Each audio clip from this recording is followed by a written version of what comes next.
Pour ce premier cours d'éco-droit en système inversé, nous allons aborder les métiers et les emplois du secteur professionnel.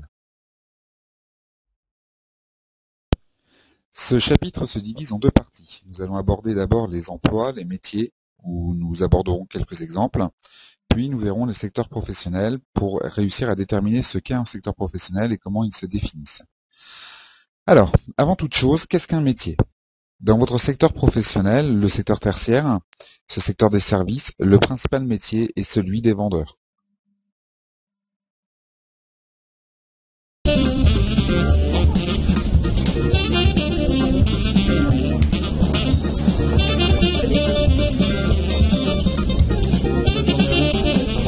Des journées quand même assez remplies, hein.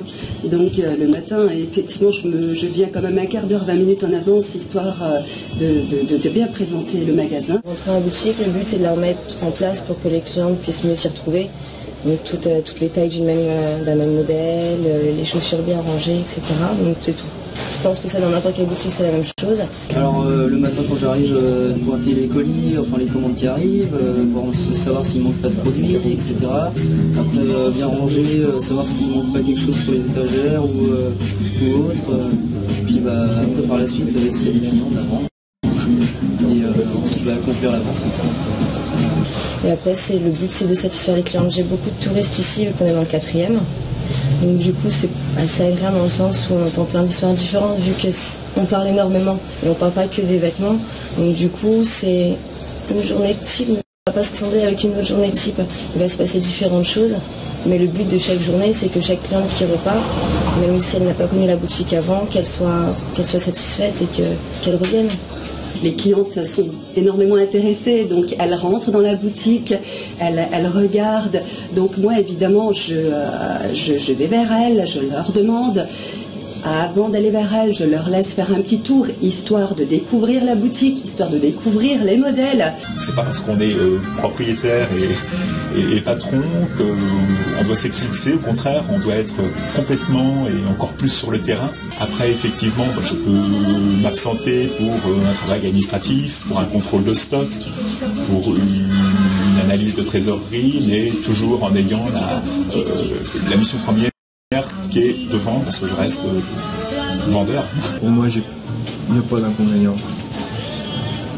Non, c'est un métier qui est enrichissant, qui est intéressant. On peut vraiment gravir les échelons petit à petit. Logiquement, on finit à 19h30 ou à 19h, mais si une cliente est là et qu'elle essaye, le temps passe quand même.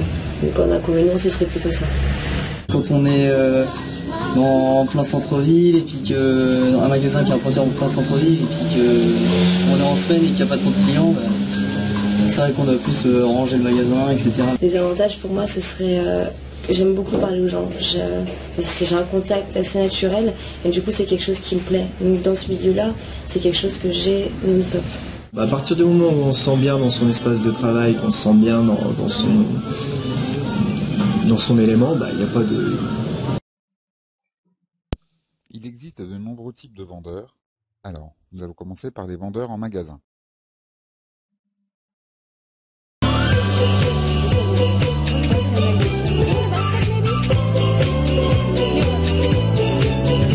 Le sourire fait partie de votre métier ou de votre nature, Anne? Un peu des deux. J'ai toujours été... Vous voulez peut-être un panier? Très bien, je vous en prie. Oui, je disais, oui, c'est plutôt naturellement, je suis plutôt d'un naturel ouvert et souriant. Bonjour. Mais je sais aussi faire la gueule. On oublie Anne. Tout secteur confondu, alimentation, textile, culture, multimédia, électroménager, etc. On compte plus d'1 million de vendeurs en France pour 25 000 places proposées chaque année dans les boutiques, magasins et grandes surfaces.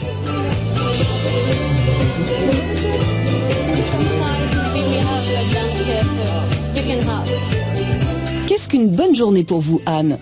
Dans l'absolu, c'est vraiment d'avoir passé des moments avec des gens et puis effectivement de leur avoir vendu des choses qu'ils cherchent. Et une bonne vente? Une bonne vente, c'est trouver l'article qu'ils cherchent, le produit complémentaire, supplémentaire, la boîte cadeau, le sac réutilisable. Là, ça, c'est une bonne vente. Vous avez des objectifs de vente? On a un chiffre d'affaires à faire. On a un objectif de panier moyen et puis le nombre d'articles par transaction. Et si vous ne les atteignez pas, aïe aïe aïe? Non, le matin et le soir, on a un bilan de voilà comment ça s'est passé la journée, ce qu'on a fait comme chiffre d'affaires, pourquoi on l'a atteint, pourquoi on ne l'a pas atteint, là où on a été bon, là où on a été mauvais. Grâce aux primes, commissions et autres intéressements au chiffre d'affaires, la rémunération de base, souvent modeste, d'un vendeur peut augmenter très vite.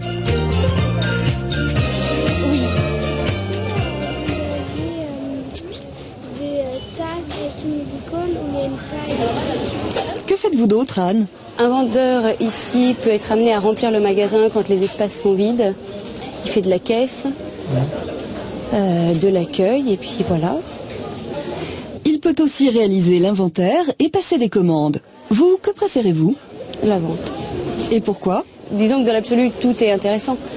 Maintenant, effectivement, la vente, le contact direct est plus facile. Auquel s'ajoute connaissance des produits, écoute, disponibilité et amabilité pour un métier ouvert aux jeunes. 60% des vendeurs ont moins de 35 ans et aux 82% de femmes de la profession. Rare profession d'ailleurs, où parti du bas de l'échelle, on peut évoluer vers chef d'équipe, de rayon, de département, responsable des achats ou de magasin, voire gérant.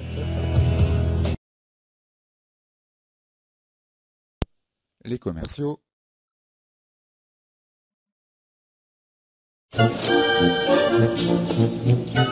Je m'appelle Laurent et je suis commercial. Nous vendons tout ce qui est fourniture pour les ateliers. Auto, moto, motoculture de plaisance. Le but de la visite, c'est effectivement de voir ce qui manque chez le client, de lui vendre quelque chose. La technique incontournable pour être bon, en fait, il n'y a pas de secret. Il faut principalement être organisé, sérieux. Le montrer au client. Il faut aimer les produits qu'on vend et à partir de ce moment-là, il suffit d'être motivé. Un bon commercial, c'est un commercial qui court. Mes objectifs sont constitués d'un quota, c'est-à-dire d'un chiffre d'affaires à réaliser mensuellement et annuellement. Si je réalise ce quota, je touche des primes, je rentre et je sors de la voiture toute la journée. Je fais que ça. Le but du jeu est d'être chez le client. Je veux dire, c'est ça le travail, c'est pas d'être dans la voiture. Le domaine dans lequel je travaille est en évolution constante. On doit lui amener des choses nouvelles. Le plus grand moment de plaisir, c'est en fait quand on prend une part de marché chez un client. Une autre grande motivation dans ce métier-là, c'est quand on a une nouveauté, qu'on la présente, que le client ne la connaît pas et que en fait, grâce à nous, on va lui faciliter le travail. Et ça c'est une très grande satisfaction. Et pour le client et pour nous.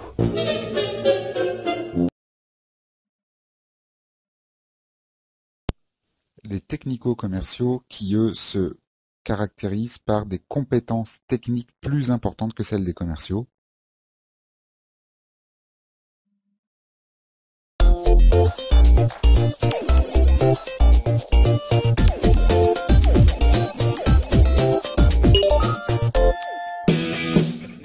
Son métier, c'est cadre technico-commercial. Voici donc Anthony.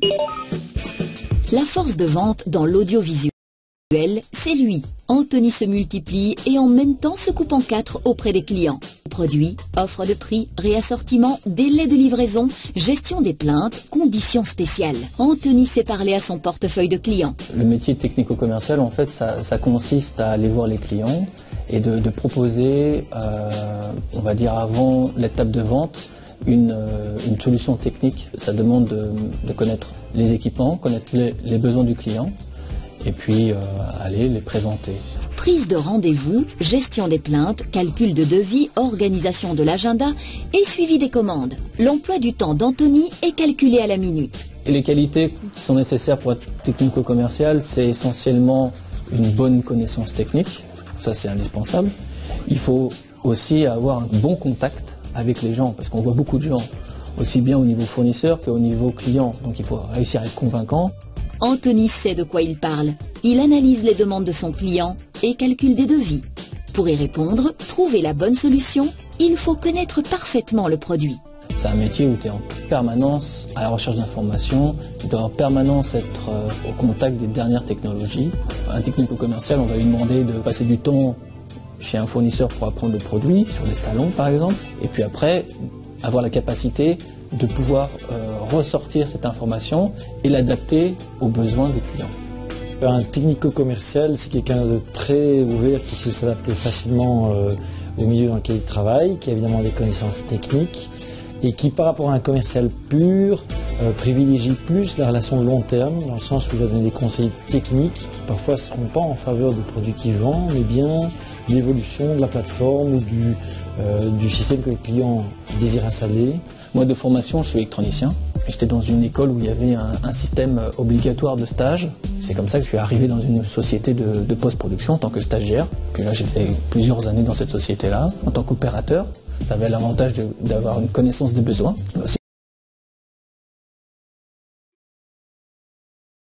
Nous venons de découvrir quelques métiers qui sont liés à la vente et au commerce. Quelle est la différence entre un métier et un emploi ? Un métier représente un ensemble de compétences et de connaissances nécessaires à sa pratique et à son exécution. Alors qu'un emploi, c'est l'exercice de ce métier dans une structure, dans une organisation ou dans une entreprise.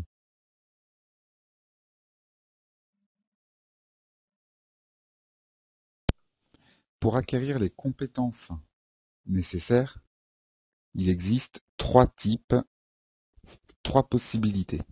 La première, la formation initiale, que vous connaissez, est une formation qui se déroule en milieu scolaire, au lycée, ou en études supérieures, ou également par l'intermédiaire d'un CFA, d'un apprentissage que vous passez en CFA, un centre de formation pour apprentis. Vous pouvez apercevoir donc sur ce tableau les différents diplômes, les différents types de diplômes que l'on peut obtenir en France en formation initiale ou par apprentissage. L'apprentissage peut se faire du CAP jusqu'à la maîtrise.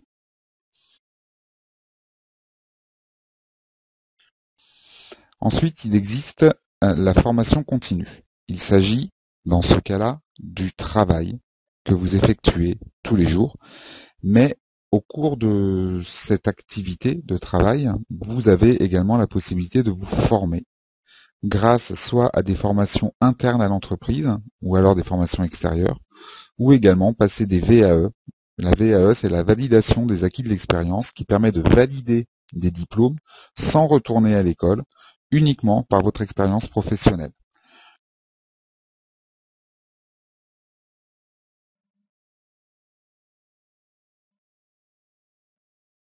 C'est une mesure permettant à toute personne, quel que soit son âge, son niveau d'études, son statut, de faire valider les acquis de son expérience professionnelle pour obtenir un diplôme, un titre ou un certificat de qualification professionnelle.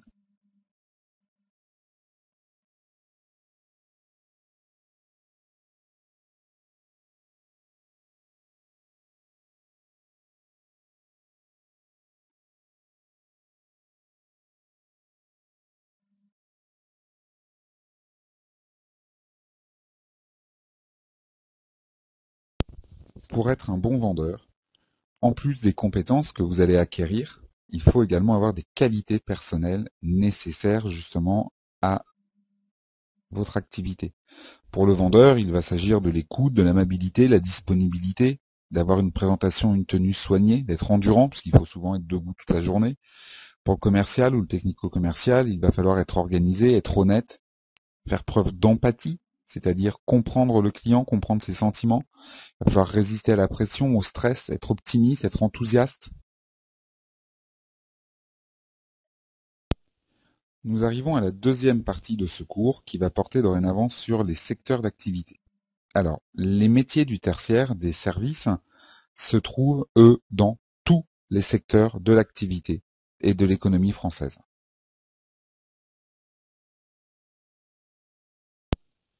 Alors, comment peut-on classer les entreprises ? Par trois manières différentes. Les secteurs d'activité, la branche professionnelle et le secteur économique. Alors, le secteur d'activité, c'est un classement qui va dépendre de l'activité principale de l'entreprise, que celle-ci soit une entreprise de commerce, de service ou de fabrication. La branche professionnelle, il s'agit des entreprises qui fabriquent le même produit. Elles peuvent appartenir à plusieurs branches professionnelles, contrairement au secteur d'activité. Les salariés de la même branche professionnelle vont être soumis à une convention collective. Une convention collective, c'est un avenant au contrat de travail qui va permettre de détailler différentes situations spécifiques. Enfin, il existe les secteurs économiques dont vous avez déjà entendu parler, le secteur primaire, qui sont des activités liées à la terre et à la mer, l'agriculture, la pêche, l'exploitation des forêts. Les secteurs secondaires, qui là comprend les industries de transformation ou de fabrication, donc tout ce qui va être usine. Et enfin, le secteur tertiaire, qui comprend, lui, les activités de commerce et d'industrie.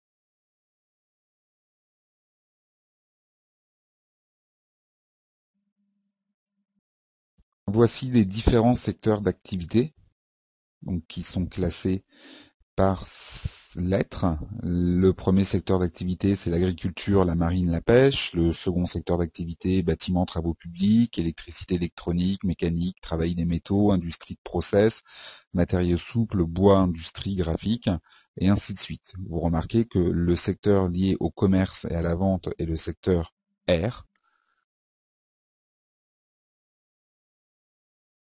Vous avez également par la suite la présentation des différentes branches professionnelles. Comme je vous l'expliquais, les branches professionnelles peuvent être sur plusieurs activités, fabrication de boissons, industrie de l'habillement, industrie pharmaceutique, voilà, il existe hébergement, commerce, vente, il existe différentes branches professionnelles.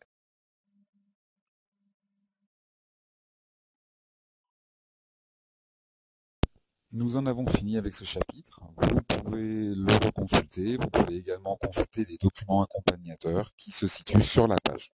Bonne journée. Au revoir.